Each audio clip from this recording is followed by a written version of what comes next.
Bribda DP tewas dianiaya senior, padahal ayahnya juga polisi. Kasus polisi tewas dianiaya seniornya terjadi di Makassar, Sulawesi Selatan. Bribda DP, 19, anggota Ditsamapta tewas dianiaya seniornya.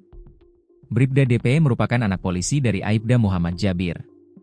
Itulah kita mau tunggu hasilnya, penyelidikan, karena ada darah keluar di mulut, katanya pada Minggu, 22 Februari 2026, dikutip dari Tribun Timur. Aibda Jabir mengaku tidak percaya jika sang anak meninggal dunia karena sakit. Pasalnya, sehari sebelumnya, DP masih baik-baik saja. Hal itu, sambungnya, dibuktikan dengan korban masih menghubungi sang ibu saat sahur. Tadi subuh komunikasi sama ibunya. Baik Ji, tidak pernah bilang sakit, jelasnya. Lalu, demi memastikan penyebab tewasnya DP, jenazah korban dibawa ke RS Bayangkara, Makassar untuk upaya penyelidikan. Sementara, Kabid Propam Polda Sulsel, Kombes Pol Zulham Effendi mengungkapkan pihaknya memperoleh laporan bahwa DP meninggal dunia akibat sakit alih-alih akibat penganiayaan oleh seniornya.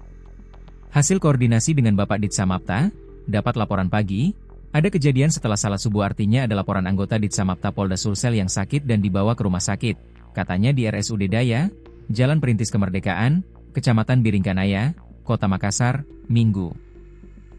Namun, Zulham menegaskan pihaknya tetap akan menyelidiki lebih lanjut demi mengetahui secara pasti penyebab meninggalnya korban. Pasalnya ada pengakuan dari pihak keluarga bahwa ada darah yang keluar dari mulut korban. Kita Bipropa mendalami, makanya jenazah dibawa ke RS Bayangkara untuk pemeriksaan lebih lanjut, baik visum luar maupun visum dalam, jelasnya. Zulham menegaskan pihaknya akan mengungkap secara terang semua fakta penyelidikan yang nantinya ditemukan.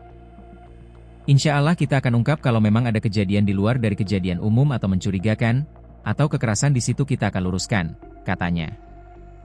Di sisi lain, Zulham mengungkapkan sudah ada 6 orang yang diperiksa terkait kasus tewasnya Bintara lulusan tahun 2025 itu.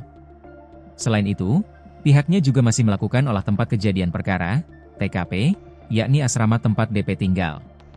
Ia sementara ada 6 orang diperiksa, kemungkinan akan bertambah. Anggota kita juga lagi memeriksa itu di sana, termasuk kita olah TKP yang ada di tempat ini, di asramanya mereka di mes, ya, ungkapnya.